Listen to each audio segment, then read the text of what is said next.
nhiêu mà lấy cái máy phi ấy thì đây.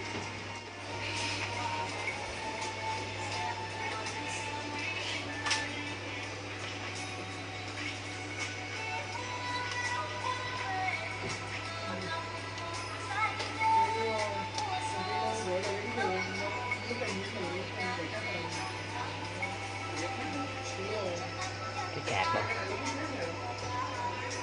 đây.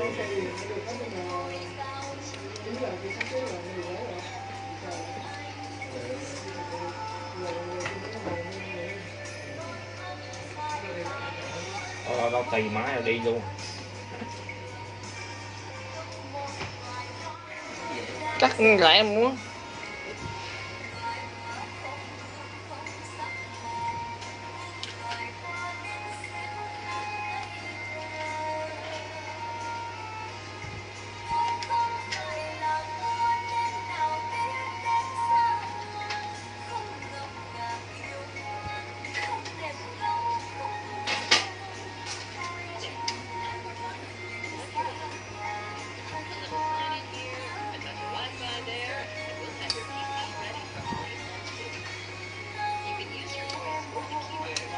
Cho mừng cái nhếp.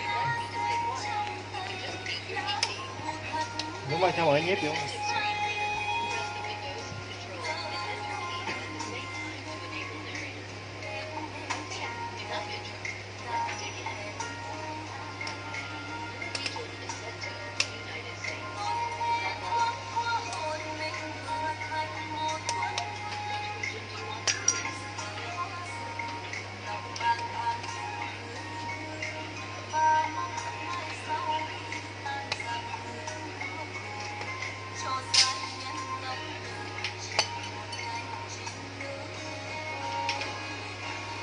Rồi giật cái đó cho xong đi.